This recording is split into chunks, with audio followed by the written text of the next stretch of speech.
I'm going to be speaking to Martha Klein. She is a registered nurse and she is the Beyond Gas campaign lead volunteer for the Sierra Club. And mostly we're going to be talking about a protest event that was held Saturday.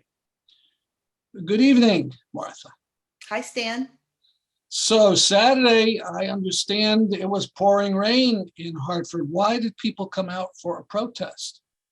So they came to the End Environmental Racism Climate Emergency protest because of the two problems that are happening in Connecticut and are also really happening globally.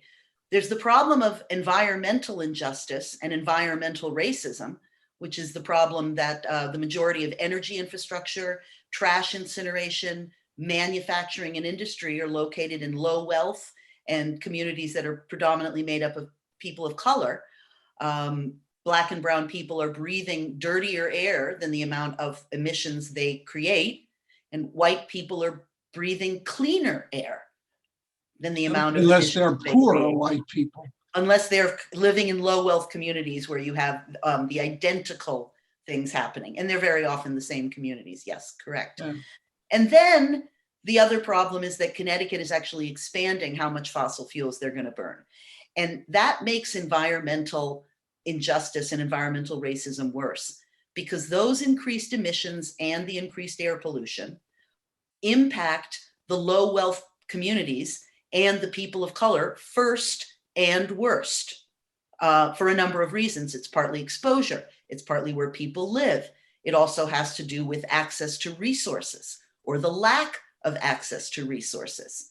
It has to do with the infrastructure that exists now before catastrophic climate change has taken over. So those two problems are why we came out on Saturday, and why many of our allies who are justice advocates like BLM 860, Nonprofit Accountability Group, and other organizations that advocate for Black and brown people in Hartford came to the rally. We're stepping outside of our silos. The climate crisis is a justice crisis. Right. So the companies are sending all this stuff into the air, but of course they're allowed to do this by the politicians and the state agencies. So who are those people? So really, ultimately, our Department of Energy in Connecticut has been responsible for an awful lot of the permitting for this dirty infrastructure. Another agency would be the Connecticut Siting Council that sites new infrastructure, and to some extent, the Public Utilities Regulatory Authority that has more to do with charges and payments. But really, who's responsible for this to some extent of those agencies is Governor Lamont. So those agencies, he's the boss of those agencies. They're not created or by the legislature. Certainly the legislature can and should do a lot, but in terms of what's happening right now and what needs to change, that could be done by Governor Lamont. So as an example, just the last week in New York State, their Department of Environmental Conservation denied permits for two different proposed frack gas power plants, and those power plants will now not be built. So that is a tremendous positive, and it was done in the correct way. The state's agency, Department of Environmental Conservation, is supposed to protect the climate and the air of the state. But in Connecticut, things work a little bit differently. So our Department of Energy consumed the Department of Environmental Protection. We don't have an independent DEP the way Massachusetts or New York or 49 other states in the United States of America have. We are the only state that put energy above environmental protection. And you can clearly see the result, which is that our state agencies never, ever deny permits for dirty, polluting infrastructure. But they do stand in the way of clean infrastructure. And we've seen Lamont, as he has had his term in office, starting with the gas plant in Bridgeport, cutting the ribbon for it. And there was a second one, I can't remember if it wasn't Wallingford. Oxford, but I don't think I think that opened under Malloy, I think, but I could be wrong. Okay, and then now doing nothing to stop the Killingly plan in eastern Connecticut. Correct. What he does about it is he talks about how he doesn't want to have it, and he tries to use denial as a protective mechanism. So what he and his commissioner that he appointed to the head of Department of Energy, Commissioner Dykes, will say is that it's the fault of the independent systems operators, the grid operator of New England, which is false because they don't dictate to states. They merely procure energy in an auction, and then it's up to states which power plants they choose to build or which sources of energy they're going to use. And so Connecticut, that's very disingenuous to blame it on ISONE when Governor Lamont clearly has the authority to have his commissioner deny the permit for Killingly. There is one extant permit now left. And so the way this plant unneeded, polluting power plant located in an economically distressed community, the way it can be stopped is quite simply by Commissioner Dykes denying a permit. So let's talk about the rally that took place in the rain. So where was it? What happened? What did you do? So we rallied on the north steps of the Capitol, and it was small because of the rain, but the people who came out are the most dedicated and wonderful people. And we had people from communities of color, from Hartford, LGBTQ, Latinx, youth, basically all the groups that are most marginalized and most vulnerable to the economic and injustice and racism. We had speakers from the Nonprofit Accountability Group. Tanea Taylor is the executive director. We also had Michio Agresta, who's the president of Fridays for Future, Yukon. Kate Donnelly is a founder of No More Dirty Power in Killingly, and Diane Daniels spoke, who is a faith leader and a registrar of voters. We had the drumming group Ajali. Drums, Not Drugs is their logo. Mm-hmm. And we chanted and we formed a stronger movement. We built intersectional relationships, and we're very much eager to continue to work together across the boundaries. What were some of the chants? So yes, I sure do. We said up with liberation, down with all that racism. We said we want electricity powered by community. Mm-hmm. And there were a couple of other ones, the sort of standard, what do you do when you're under attack, stand up, fight back, I forgot. Mm-hmm. Yeah. And we had a play. We actually did a skit that was performed by Governor Lamont, Commissioner Dykes, and a reporter. Mm-hmm. They were acting, and that was highly entertaining. And they almost all of the skit used words that Commissioner Dykes and Governor Lamont have spoken publicly, but when you hear them out of context, it sounds absurd. To talk about how you're trying to do something about the climate while you're approving hundreds of megawatts of frack gas infrastructure to be built. And of course, all this is taking place just before the COP26, when leader after leader gets up and talks about how terrible things are, how much of an emergency it is, and so on and so forth. But in Connecticut, it's business as usual.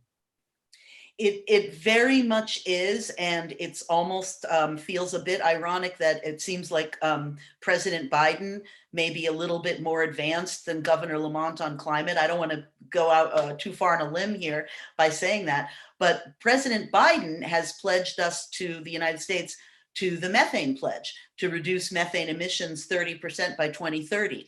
And while that's largely being called not sufficient, it's not nothing. Mm-hmm. But in Connecticut, what we have regarding methane is much worse than nothing. Much, much worse than nothing, because they're adding frack gas infrastructure. And it's not just, we always have to remind everyone, it's not just the brand new power plant that Lamont is trying so hard to deny and disassociate himself with. His administration amply approves public funding for frack gas appliances, for conversions to frack gas appliances. So in other words, all ratepayers in Connecticut are paying into a fund overseen by EnergyCT, which is overseen by DEEP, which gives money to subsidize people to buy more gas appliances. Our state is doing that. And our Energy Efficiency Board just the other week decided to continue business as usual. That is to say, more frack gas appliances. Wait a second, this I did not know. The state of Connecticut is encouraging people to buy gas appliances. So, oh yes, indeed. Since 2014, and this was made law by our legislature, a bill was passed to, I've forgotten the number of the bill. This became law that we would convert up to 300,000 new customers to methane for home use, both heating and cooking. And it would be done by using subsidies that would be taken from ratepayer money, so public money. All ratepayers have been paying millions of dollars into this over the many years since then, almost a decade now, since that time. And they've only succeeded in converting probably less than 100,000 customers.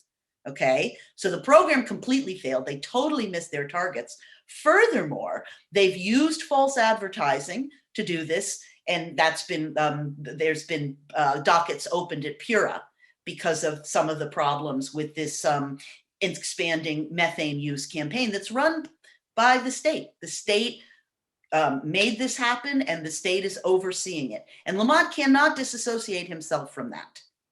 And it's his EEB, the Energy Efficiency Board, just decided the other week after receiving tons of public comments that they were going to continue business as usual. More public funding for subsidies for frack gas appliances for residential and business use that our state is encouraging people to make. At this time in history, when we know that frack gas in the home causes more pediatric asthma and other illnesses, to say nothing of the climate impacts and the other health impacts.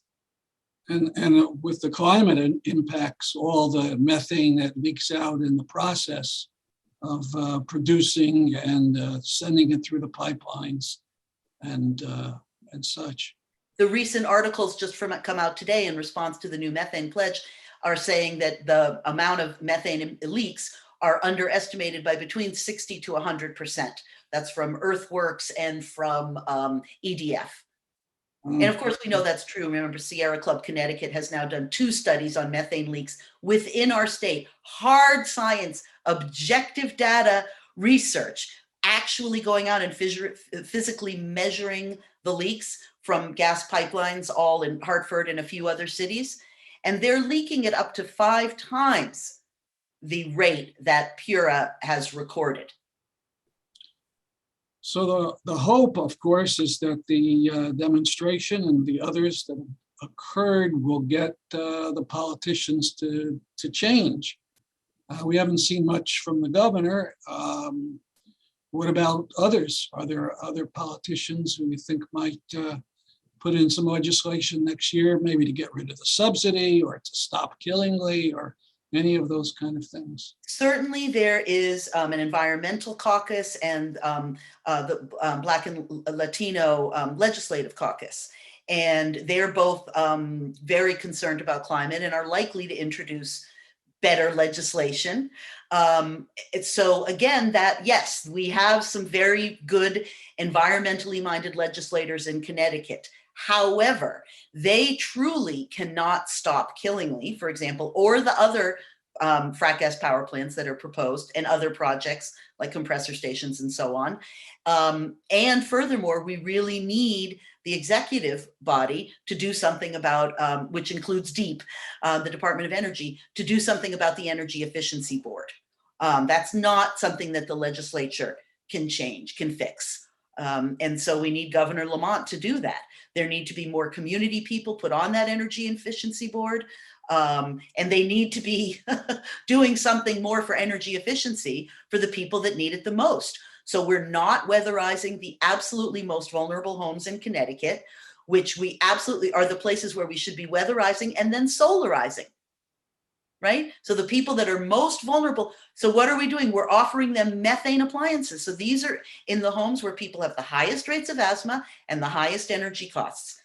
We're doing nothing about that, but we are making the climate worse, causing more air pollution, making our energy prices go up, and making tons more profits for Eversource and UI. And so that's what our Department of Energy and Governor Lamont are responsible for. All right, we don't want to end on a down note. Despite the rain, which was it sometimes a deluge?